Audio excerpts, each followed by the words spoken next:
Welcome back to episode 5 of Money Equals M Squared, brought to you by Lagus, Lucas, and Torello Wealth Management. My name is Mike Torello, and I'm here with my co-host Mike Lucas, and today's guest, Amanda Zorovich from EXP Realty. Today's episode is titled How to Prepare to Buy a Home, and Amanda is going to answer a couple questions that she gets asked most by her clients. She'll walk you through the process when working with her clients and prepare them to buy a home.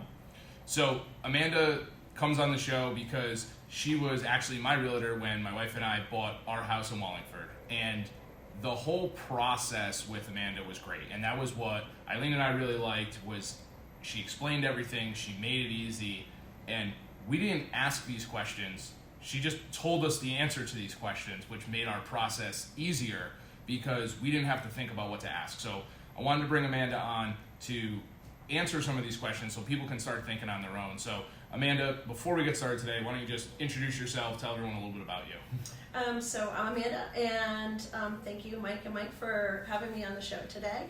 I'm a realtor. I have been for approximately, 13 years now. And I wouldn't say it ever gets easier. It's always a challenge, but I enjoy doing it very much. I'm originally from Vermont, so what I usually tell people is I try to bring a little bit of that lifestyle here to Connecticut when it comes to working with my buyers and sellers, maybe a little bit more laid back, personal, authentic, genuine, at the same time, providing a lot of knowledge and experience. Awesome. So let's dive right into this. We have 8 questions that we're going to go over with you today. So the first one is, when someone's looking, how do they find the right agent? So there's a lot of different ways, and and if I think back, Mike, about how you found me actually, and this is going back several years, I think at some point in time you started to search online. Right.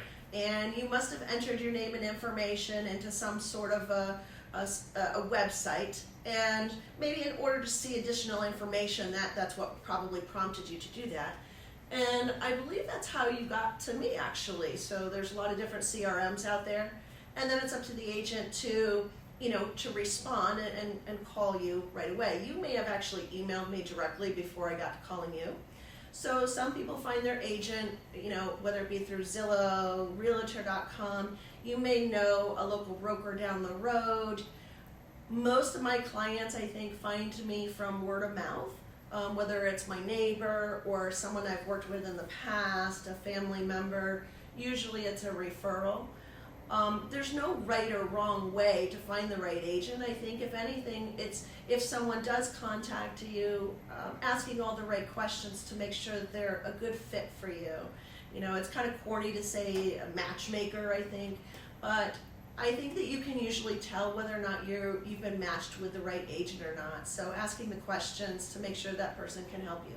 Yeah, so you mentioned I found you searching online, right? Yeah. I didn't have a realtor to go to. Mm-hmm. We were very early in our home buying process, but there were a couple things that were important to me, and one was the speed of communication. Absolutely. Right? And in today's environment, that's more important than ever for everyone. For me, when we were buying our house a few years ago, that was the most important thing. And I remember put my name in a search. I think it kicked back 8 or 10 local realtors, and my thing was they had to be from Wallingford. Your office was downtown at the time. I wanted somebody local, and I wanted someone to get back to me, and you got back to me, I think, within an hour of me putting that search in. So it checked the initial boxes. Yeah. Right? Then we met, we went through, like you said, we found that fit to be able to say, okay, we can work together. Now let's start looking at houses. Absolutely. I think, most buyers and sellers alike, and just human nature is we want instant gratification. Whether, it doesn't matter what we do, but it just seems like, so what will happen is buyers will put their name in, and it may go off to several different agents, and the first person, that's usually the first person that you'll meet with. And so if you're not the first one there, you could have matched with somebody else. There are, platforms like Zillow and Realtor and things like that. And there are agents that pay to be on those websites to be premier agents and stuff like that. And now what some of those websites are doing is they're doing like an instant connect, where, they're going to capture your information. There's going to be a text that goes to the agent that says, hey, can you hop on a call right now and talk to this buyer? Because statistics show that buyers and sellers want instant gratification. So yeah, absolutely, timing is important, and then it just so happens that fortunately everything else lined up as well. Right, exactly. To piggyback that point, Amanda, in today's market now, with housing flying off the shelves quickly, you want a realtor that you know is going to get back to you right away, so you can put that offer in, right? Absolutely. So this is just an insane market that we're in right now. You know, I was messaging a potential buyer last night, probably around 9:45 last night, and you know, there's a lot of jobs that have very specific hours, and even realtors may set themselves very specific hours, 9 to 5, you know, 8 to 4, whatever it may be. When you're in a challenging market like this, there really kind of hours go out the window in that sense, because if something does come on the market, you have to be available to be able to run out and show that house. And that also has to do with, you know, how many buyers you may take on at one time too, because if you don't have the availability to show a house on a specific day and a highest and best is due, then the potential of that buyer losing out is pretty great. So, you know, this particular buyer last night, the house doesn't go live until Friday, and it just came up as a coming soon. She wants to see it on Saturday, and it's all booked up. So now I have to try and find a way to get in on Saturday, and so that's my homework after this, actually, is to call that agent and beg to see if I can get her in. And you have to have that good connection with other agents to be able to get in to see a house like that as well. Oh, absolutely. So your relationship with other agents, I think, is really key. That makes it a little bit difficult for some of the newer agents getting into the business. Nothing wrong with a newer agent, though, as long as they have a good mentor, and that mentor has the connections. But yeah, your connections with other realtors, you know, is of utmost importance. I may or may not have seen Mike ever again, but chances are I will work with that other agent again in the future. So maintaining those relationships is really key in a business like this. The other agents know your reputation. They know whether or not you bring good buyers to the table, and sometimes that can be the difference. You know, it's interesting you mention that, because I remember back to our experience, and in Wallingford, in the price point we were looking in, there was basically 4 other agents that had all the listings. Yes. So we looked at, you know, 15 or 20 houses and only saw the same 4 agents over and over again, but your conversation with them when they were showing the house was essentially coffee talk by the front door, while Eileen and I were basically able to walk around and just be ourselves and see what we wanted to see. Yeah, absolutely. I mean, when I have the opportunity to, you know, talk with another agent, you know, granted, any information about the buyer is confidential. So it's not just confidential to the public, but it's also confidential to the listing agent as well. So you got to be careful not to cross that line. But as you said, to me, the coffee talk is really important. It's what kind of just no different than when a buyer meets me and we have a conversation and we understand whether or not we vibe together or not. Other agents, they vibe with each other as well, or not. And so you're trying to create confidence for your buyer so that if they do choose your offer, that they feel comfortable in that choice. Great. Nice. Well, now that they have the right realtor, the next step is to look for a loan. So how do you suggest them going applying for a loan or things along those lines? Okay, so that's an excellent question. So the realtor can give you some really great recommendations on who might be the best match, again, talking about matches, to talk to about getting a loan.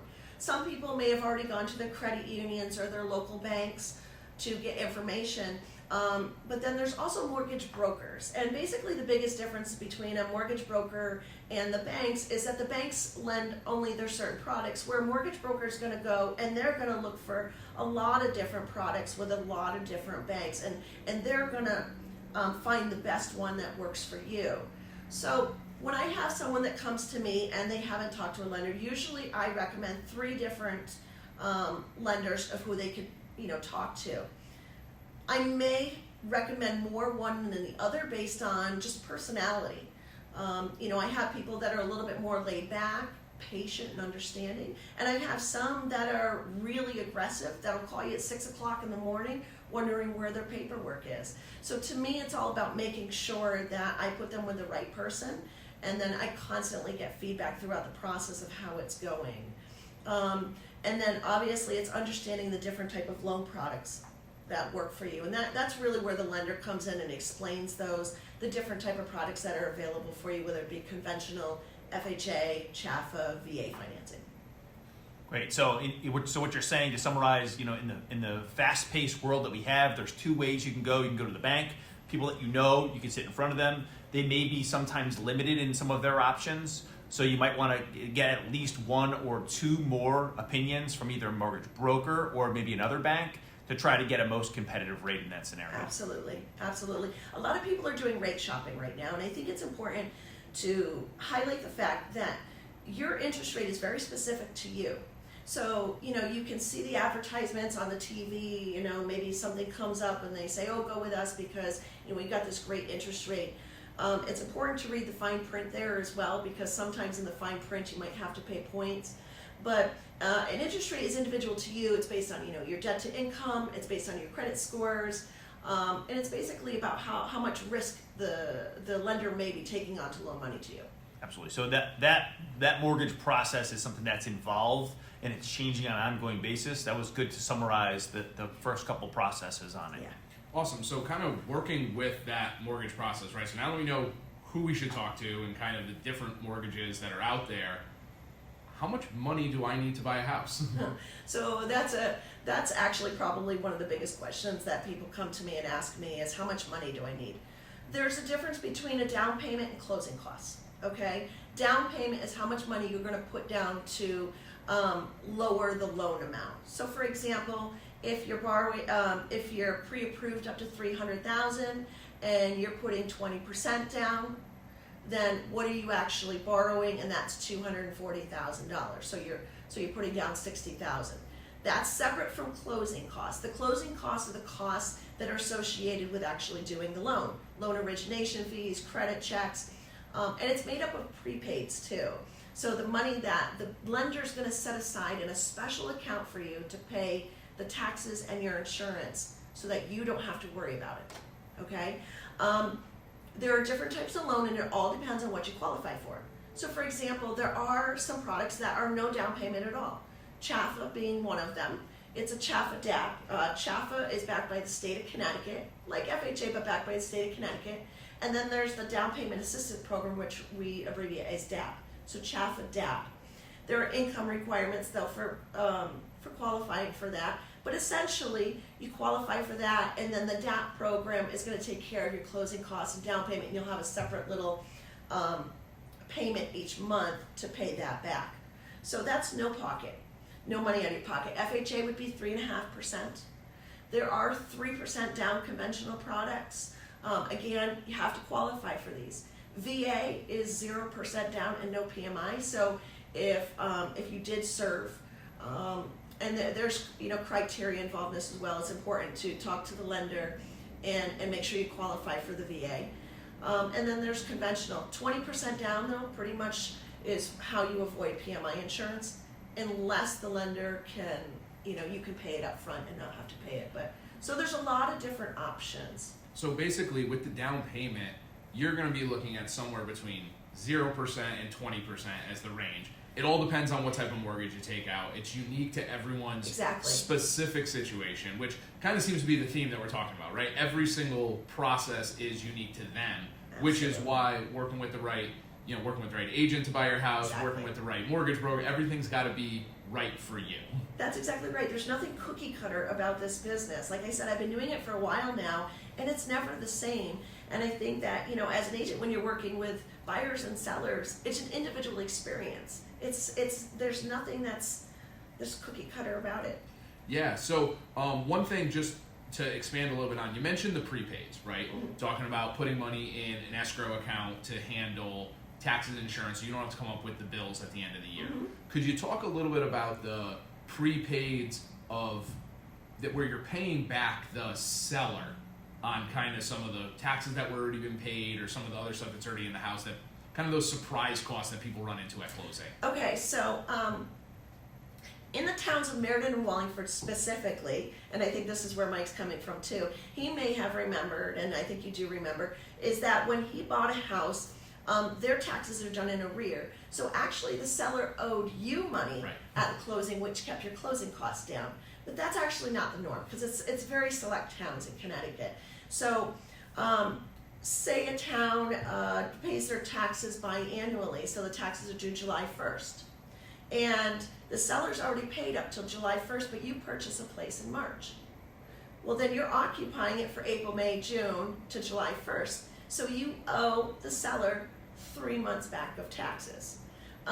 Your homeowner's insurance bill is a little bit separate, but it is prorated as well. But the lender is going to want to create a little bit of a padding in your escrow account. So they're going to collect a little bit more than what you actually need at the time, just in case any of those rates change throughout the year.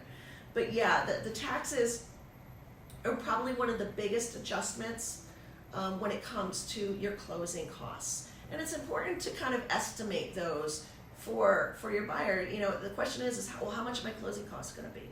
And we never really know an exact number since everything's prorated, but you can kind of come up with a good number that falls within at least $1,000, give or take, of how much those closing costs are going to be. Like good faith estimate, absolutely. Yeah. So when the lender, discloses the loan, that's in there actually, kind of what their approximate closing costs are going to be. Awesome. I mean, so now that we've bought the home, we're in it, imaginary. Now let's think about, hey, the next question is, can I afford this house? And there's a lot of things that come along with it. Why don't you talk a little bit about how you walk through your buyers on the overall cost of the house? Okay, so there are many times that buyers come to me and they're pre-qualified up to a certain amount. And this is an experience that I had very, very, very beginning of real estate. They came to me, they were super excited, they were pre-qualified up to $300,000 in Meriden. And you could get a lot of house for that money in Meriden at the time. And so I was pretty excited because I was new, right? And I stopped though to ask them what they were hoping that their monthly mortgage payment would be. And at the time they said, oh, well, we were hoping it would be around $1,200 a month. And I said, well, wait a second. That doesn't match up with a $300,000 house. So they, according to the lender and their debt to income and everything like that, the lender said, okay, you can afford a $300,000 house, but there's a difference of what you can afford and what you want to afford, okay? So whenever I meet with someone, I always ask that question. What do you want to afford? Is it $1,500 a month? And let's work those numbers backwards and see how much the house is then that you really need to be looking at. An important part of that is not always the price of the house, though, it's the taxes in the town that you're looking at. So for example, if someone was looking between Wallingford and Hamden, the mill rate in Hamden is much higher, so the taxes are going to be much higher, which means the house I'm going to buy over there has to be less money than the house in Wallingford. The price of the house can be a little bit more money because the taxes are a little bit less. So I actually have an app on my phone. It's never a substitute for being a mortgage lender in any way, shape, or form, but I can just plug in the numbers and say, okay, this is what the price of the house is, this is how much you're putting down. You kind of estimate where the interest rate is right now. And I show them, okay, you really like this house? This is where this payment comes in. There's also times where someone may send me a house and I know what their monthly affordability is, and I send that to them before we go and look at the house. I say, guys, this is like $300 more than you want to spend. Do you still want to go look at it? Let them make that decision. Because like you said, there's all these other things that come into affording a home that really isn't taken into consideration, like your electricity bills, your oil bills, your cable bill, your internet bill, all these streaming services, all these little things add up. Oil bill being, one of the biggest things when we have a heating season that I think just really kind of takes people by surprise. And the electric bill, actually, to be honest with you, is a huge surprise to a lot of people. Yeah, and it's funny you mentioned that, there's a big difference between what you can qualify for and what you can actually afford. And that's a big part of what we do too, right? When we're working with someone, they tell us like, hey, I'm getting ready to buy a house. Great. We've probably taken a look at your budget. We've looked at your whole financial plan. We can help them decide that number that you mentioned, and then working backwards with your realtor to say like, okay, I can afford $1,500 a month or $2,000 a month, whatever it is, helps them find the house that they can afford and they can actually live in, as opposed to what the mortgage lender says they can qualify for. Because let's be honest, the mortgage lender wants you to take your max qualification because that's the largest loan that they're going to originate. Yes, yeah. People don't even think of that when they think of affordability. But and it's always, what I always try to do is start at the lower end of someone's price point. So for example, if they're pre-qualified up to $300,000, we're not just running and looking at $300,000 houses right off the bat. I'd rather show them $250,000, $275,000, and then they can make an educated decision on whether or not they want to increase that price point based on what they've seen. So again, it's all about making an educated decision, and you can't start high and go low, but you can always start low and work your way up higher, and that way you've done it in an educated way. Absolutely. I think it's important to balance that living type of atmosphere, because if you think about it, if you're right at the cusp of how much you're making, you're not going to be able to have enough money for traveling, extracurricular things, going out to eat. So even though you're in the house, you still want to be able to live. Yeah. And I think that's what you have to balance, is figuring out, okay, well, how much wiggle room do I have? The more wiggle room that you have, the more comfortable you are with it, and the more things that you can do on a regular basis with it. Yeah. I don't want people being house poor. That's what I call it. All right, thanks. So let's take a quick break, and we're going to head to our community spotlight. Welcome to this week's Community Spotlight. Our Community Spotlight is the point in our show where we like to highlight the local businesses in our community that help make it tick. This week, we're focusing in on our guest from EXP Realty, Realtor Amanda Zorovich. Amanda can be reached at 203-886-6600, and she's located at 108 Willis Avenue in Meriden, Connecticut, 06450. Welcome back. Let's keep going with these questions. So, Amanda, when I'm inside a house, I'm actually looking at the house during the showing, what are some things that I should be paying particular attention to? Okay, so we have a lot of buyers that come into this marketplace, and it seems like a lot of the buyers are really enamored by the pretty things. And when I say pretty things, I'm talking about granite countertops, stainless steel appliances, and they're really focused on that. But that's only because they don't know about what other things to look at. In this market, a lot of buyers are waiving their home inspections. It's not something that I will ever recommend to any of my buyers. I try to go through and do a very thorough look at a house and tell people what things I think might or might not come up at a home inspection, but it's never a substitute for that actual inspection where someone spends a couple hours there really diving into everything, even down to whether or not a door closes all the way. The things that I think are important are the major things that are going to have to be done at some point in time. Cosmetics never really have to be done, it's a preference. But when it comes to owning a home, roofs, mechanicals, windows, those things will, eventually have to be addressed at some point in time. So really looking at those and saying, okay, how old is the roof? Because your insurance company is also going to ask you how old the roof is as well. And that could make a difference in your insurance premium. How old is the boiler? When was the last time it's been serviced? The electrical panel box, is there fuses? If there's fuses, then it's time for an upgrade. But looking at those things with that type of lens, I feel like I'm kind of a detective sometimes. I always did want to be a cop, to be honest with you. But when I pull up to a house, I feel like I'm already looking at it to see, what I think of the house. It's a little bit of a curse because I go to my friend's house sometimes and I'll be like, oh, you need to take care of that fascia because it's really rotting and animals are going to get into it. So I teach my buyers to try and look through the same lens that I do. So you'll remember, Mike, I was always talking about things, but it's never a substitute for a home inspection and having someone come in, and that's their job specifically. So I do warn people about waiving their home inspections in this particular market because you might be missing some things that are really important. Amanda, I think you bring up a good point there. I recently bought in Florida, and it was a new place, and people are still doing home inspections on a brand new unit. Yes. So that is something that you recommend, whether it's new, whether it's old, is to go through a home inspection because you're getting a professional in there to look at some of those costs. Absolutely. In the state of Connecticut, when it comes to new construction, I'm not sure about Florida. There is the contractor does have to give you a 1-year warranty on that. So if there are any defects found, then the builder is supposed to fix those. But it can come down. Remember, the builder has subcontractors, and they have different subs coming in and doing stuff. And mistakes happen. It's human nature. Whether it's reverse polarity or an electrical outlet or the grounding of an outlet or maybe even a leak because it wasn't soldered 100%. Those things. Maybe those are little in the grand scheme if the builder has to come back and replace them. But I've seen some stories about new construction and how that's come back to haunt people. as well. So getting back into the original question as Sure. well. So when you're looking at a house, some of the things you're looking for, I was always told to go back at certain different times to look at the house, when the sun's setting or what traffic might be. Do you advise clients to do that as well? Yeah, absolutely. I mean, we don't. The thing is that buyers don't have a lot of time to go back and look at a house for a second time in this particular market. You get one shot, and it's usually a 15-minute look. Which, I mean, let's be honest. How can 15 minutes be enough to really evaluate whether or not this $600,000 purchase is the right one for you? It's kind of crazy.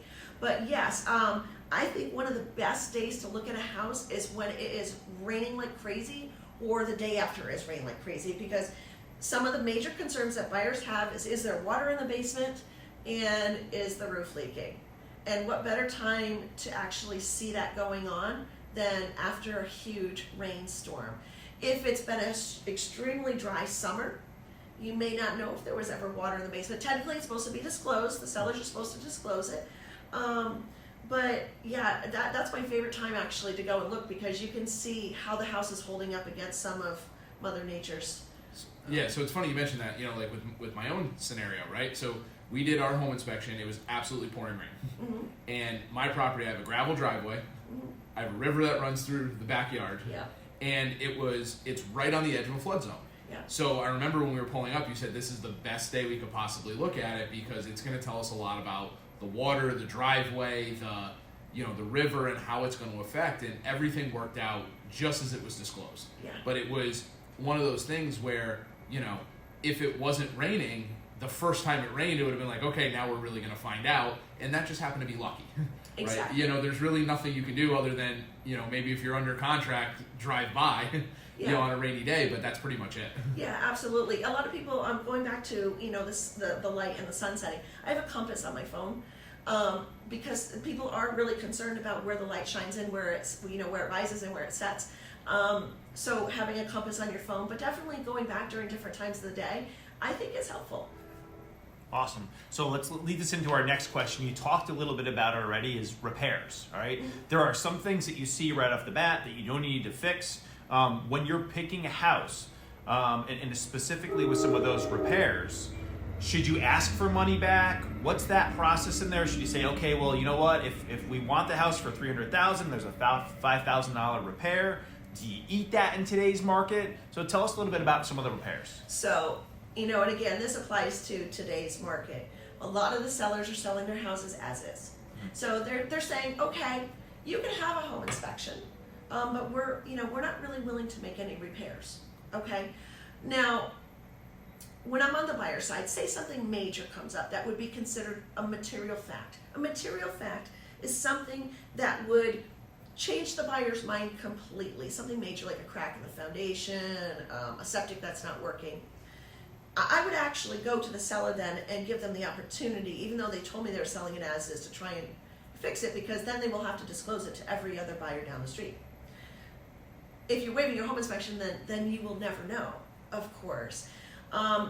When it comes to home inspection items, just because I may think that something needs a new roof, it's not my offer, and the buyer's offer, I would not recommend reflects that in the initial offer, because I'm not a professionally licensed home inspector. So when you have a home inspection, usually that home inspection happens within 10 days, give or take. And then you will have an opportunity then to go to the seller to ask them to either credit you money to make the repair, reduce the purchase price, or you can terminate the agreement altogether if you can't come to a meeting of the minds. That's the the purpose of the home inspection. But in this market, it's been really challenging to get those repairs done, if anything. So you're buying it, you're like, yeah, I know this is what's going on with it, but I'm going to take that on. It's interesting you mentioned that with people listing the home as is, right? Mm-hmm.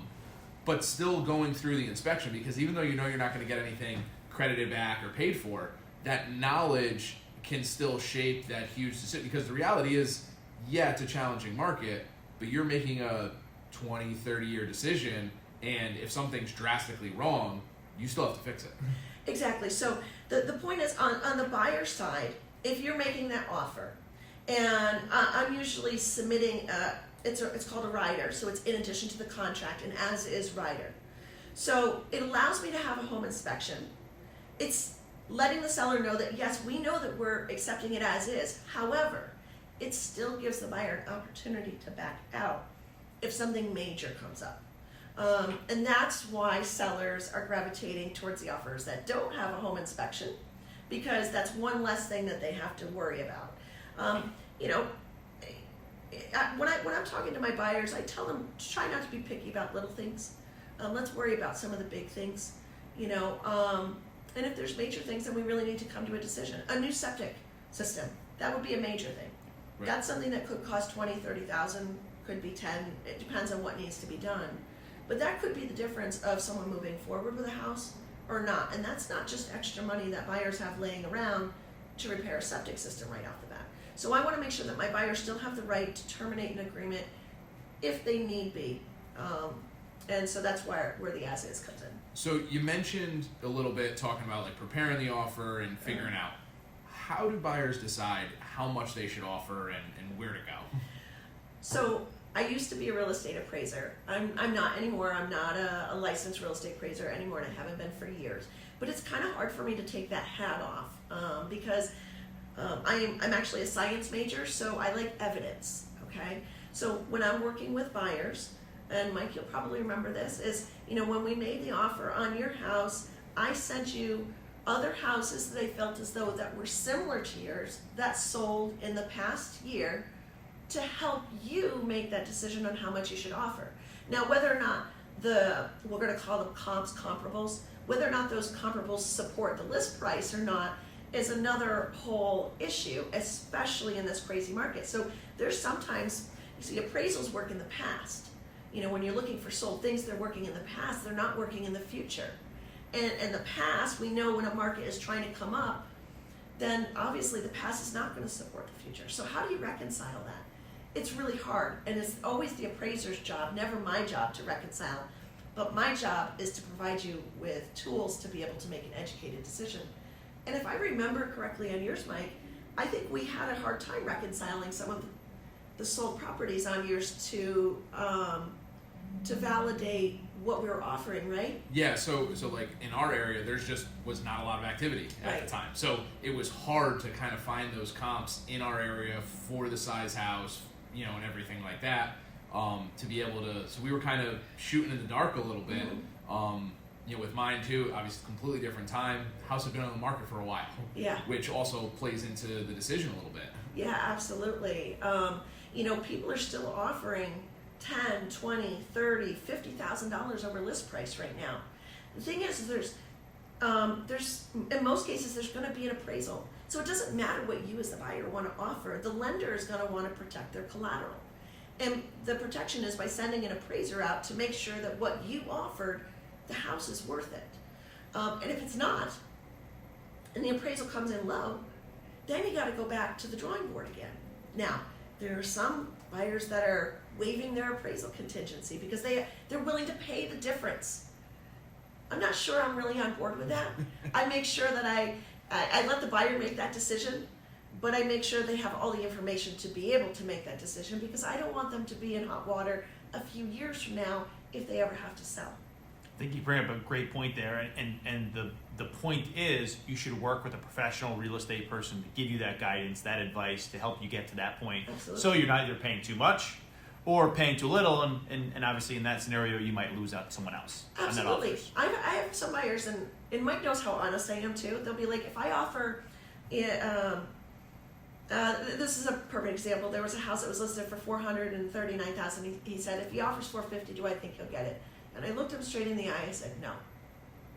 And he looked at me, kind of dumbfounded, and he made the $450,000 offer. He felt pretty good about it. He even told me, he's like, I got a good feeling about this. And the whole time I'm like, no, I'm thinking to myself, I definitely don't have a good feeling. We did not get the house. I think it went close to, if I was to guess, closer to $500,000 at that time for that house in that location. Well, it's funny because when I was looking for houses, you know, way back when, you know, I would shoot for $10,000, $20,000, $30,000 over what the asking price is. So you wouldn't advise me to do that in today's market, would you? Yeah, no. Well, so what I would do is I would make sure that you had all the evidence to be able to make the most educated decision that you could. And then I would also talk to the agent to see if I can feel them out about what kind of offers are we looking at. Like, do I even have a shot? Yep. You know, because you make an offer, you're waiting 3 days to find out sometimes, Yep. and that's excruciating as a buyer. So if I can find out information that says, you know what, if you're only offering 10 over, do we have another shot? Then at least you know. Great. Well, this is definitely good advice. Our last question is, what if someone has bad credit? All right. What is that approach? And if someone doesn't have great credit, and you talked a little bit about like FHA loans and other types of loans. Talk to us a little bit about that, please. So I guess one of the questions is what does bad credit mean? So what is bad? And there are different lenders that lend on different credit scores. Some that'll go even into the high 500s.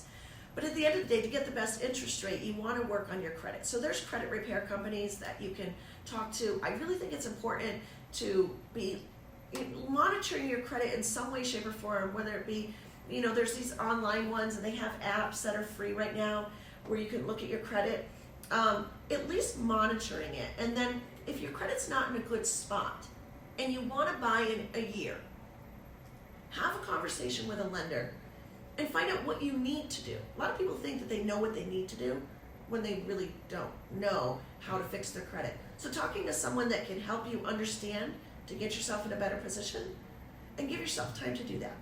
So, Amanda, I think you brought a lot of great points for everyone. I think you provided a lot of information. You gave us some tools on the lending process, some tips on what you should be looking for when you're in the house, and we kind of wrapped up with things that people could look at when repairing the credit. Do you have any final thoughts, anything you'd like to add? No. I mean, I think that, if you're thinking about buying, don't wait till the last minute. Talk to a lender. Make sure your credit's in the right spot. Talk about what your options are. Interview agents so that you can find the best match for you. And then I will wish all the buyers the best of luck in this market since it's so crazy. Awesome, thanks. So that wraps up episode 5 of Money Equals M Squared. You can find us on Instagram at Team LLT or online at lltwm.com. Thank you to our guest Amanda Zorovich from EXP Realty, and have a good day. Thank you. The views and opinions expressed in this episode are not necessarily the views and opinions of Cetera Investment Services. Any recommendations mentioned in this episode are meant for educational purposes only and should not be construed as advice or personal recommendations. Always consult your financial advisor, tax advisor, or attorney for details related to your specific goals, risks, and objectives. Investments have risk and can lose value. They are not FDIC insured. The situations presented are hypothetical to illustrate key topics and should not be construed as actual client situations or experiences. Lagos, Lucas & Torello Wealth Management operates under Cetera Investors and is responsible for the production of this show. All views and opinions are solely that of Lagos, Lucas & Torello Wealth Management. You should always obtain a prospectus when available prior to investing to know your risk, costs, and fees associated with the investment. The advice and strategies presented today are general in nature and should not be used in your planning until you consult with your attorney and CPA on your specific situation. Cetera Investors is a marketing name of Cetera Investment Services. Securities and insurance offered through Cetera Investment Services, LLC, member FINRA SIPC. Advisory services offered through Cetera Investment Advisors, LLC. Cetera is under separate ownership from any other named entity. 127 Washington Avenue, 2nd floor west, North Haven, Connecticut, 06473. Phone number 203-239-4545. Individuals affiliated with this broker-dealer firm are either investment advisor representatives who offer only investment advisory services and receive fees based on assets, or registered representatives who offer brokerage services and receive transaction-based compensation, or both, an investment advisor representative or registered representative who can offer both types of service.